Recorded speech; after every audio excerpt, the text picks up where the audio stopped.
Hi everybody, my name is Maya and this is my final project topic, analyzing the security issues in big data analytics. I chose to look at granular access control using cell level security in Accumulo.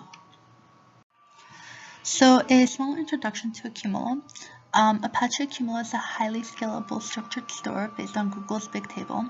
Accumulo is written in Java and operates over the Hadoop distributed file system, which is part of the popular Apache Hadoop project. Accumulo supports efficient storage and retrieval of structured data, including queries for ranges, and provides support for using Accumulo tables as input and output for MapReduce jobs. Accumulo began its development in 2008 and joined the Apache community in 2011. Other features include automatic load balancing and partitioning, data compression, and fine-grained security labels. Now we want to look at the architecture of Accumulo. So Accumulo is built on Hadoop, Zookeeper, and Thrift. Zookeeper replicates the data on several machines so that if one machine fails, there are other machines on which the data is still there. Hadoop, on the other hand, is a separate storage layer for Accumulo.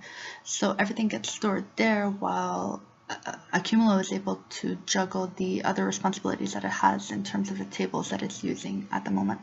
In terms of MapReduce, Accumulo is a great source in terms of processing the MapReduce jobs.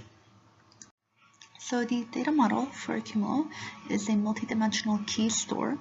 So if you're looking at the picture, we start from row ID to column family, column qualifier, column visibility, timestamp. So all of these stores make the data that enters into Accumulo very unique. So everything that you're going to be seeing coming in is going to be distinct within, starting with the row ID and so on and so forth. So now when we're getting into the security aspect, using Accumulo, we want to focus on the column visibility object, and this is what the demo is going to demonstrate as well in a couple of slides. Essentially, what we are saying is that we're able to allow different visibilities to different users. So if you're an administrator, you'd be able to see all of the data that's in the table being used, or if you're an analyst, for example, you wouldn't have writing capabilities in the table, but you would maybe be able to see a little bit more information than the general public who would want to kind of look at aggregated forms of whatever data that you're looking at. In our case, it will be a claims processor data set that we'll be looking at, but that will be moving forward. Just taking a quick look at the expression syntax, this is what allows us to impose different conditions on different types of visibilities. So we can say requirement A and requirement B versus A or B, or A and C or A and B, one or the other. So if you have two people working in two different divisions from the same department, you can actually impose conditions on the type of data that they're going to see, even though they're all looking into the same table. So this is just looking at the typical architecture for access control. This is what Accumulo is using. So a user would be going through these steps before they'll see the restricted data that's available to them. Most organizations are in fact turning to Accumulo due to stringent data requirements and having to comply with legal and corporate policies. And now it's time to look at the demo that I have prepared for you. To generate our randomized data set, which is a claims processor. So what we did is we first set up the string to generate the random data, and then the mutations, which is an Accumulo term, is for the record sets that we're going to be looking at. We want to specify how many lines of data we want. So in this case, we're going to ask for 1 million. And then we want to set the visibility for what variables are going to be available to who, depending on their authorization. So we have this for date, for client, procedure, provider, insurer. So for all the variables that we'll be looking at. Once we have our code ready to go, we're going to save it, and then we're going to compile it using the build command. And now what we want to do is remove the pre-existing jar that we had before. So we'll jar the new script, and compile it. We're going to copy it to the external libraries. And once we're done that, we're going to go and open the Accumulo shell as the root user.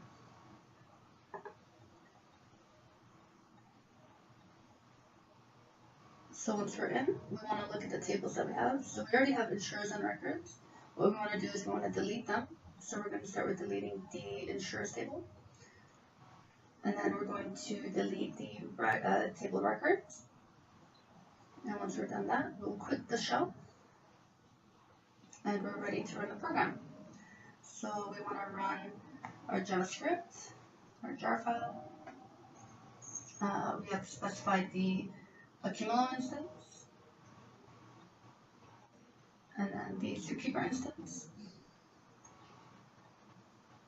the user, and the table where the data will populate. Once we do this, it's going to take a little bit of time, but we have our million lines of data. And now what we're going to do is we want to go back into the Accumulo shell as the root user. Take a look at the tables we have. So we have insurers and records. Set the authorization to admin. Now let's look into the insurers table.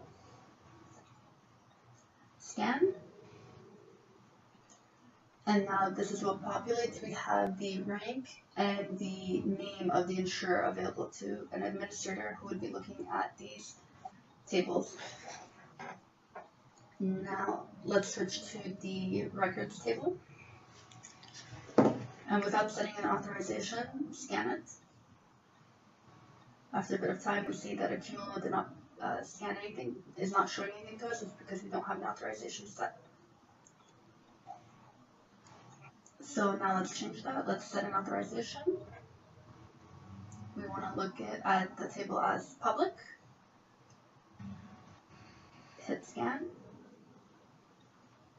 And now we can see that the procedure and date data is available to a public viewer who is looking at these tables, at this table.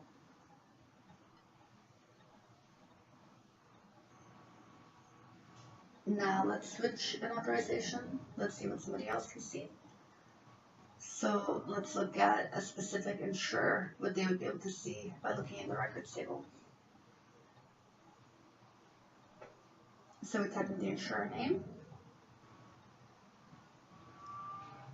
scan the table, and we can see that the client, amount, provider, and insurer, specifically for that insurer, is available to the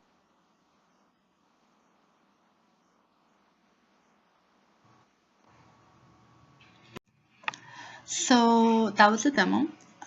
What I provided here were the print screens that I took just to show the different visibilities, again, for depending on who you are.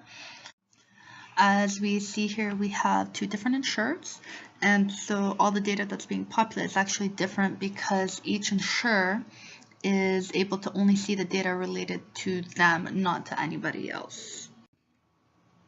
And this is continuing the example. So this is showing the authorization set to public and what is available for the general public to see in the table. Like any security measures, the features Accumulo provides must be coordinated with other system security measures in order to achieve the intended protection. 3 general requirements to ensure that no data is exposed in an authorized manner are proper labeling of data at ingest time, proper authorization at scan time, and supporting systems and supporting softwares must also be secure. Other requirements include direct access to tablet servers must be limited to trusted applications. Access to the HDFS instance must not be allowed, as well for the Linux file system. Access to Zookeeper should be restricted as Accumulo uses it to store its configuration details to run the cluster. And networks should also be ensured to be secure. Overall, in assessing security issues in big data analytics, I chose granular access control because it is this fine-grained mechanism that's able to deal with data on a large scale in a secure way. In the past, industries have used sort of these coarse-grained mechanisms, and they were able to deal with a smaller scale of data. But now with the sheer volume, variety, and velocity of data, and now we have to kind of look at different types of avenues. Accumulo is actually implementing this granular access control, and basically what it's doing is that it's allowing people to share data without actually compromising the security. So instead of being able to restrict large amounts of data and not be able to share as much, which is the need from other industries, then they're actually able to do this without compromising their operations side. So this concludes my topic and my final project, and I hope you enjoyed.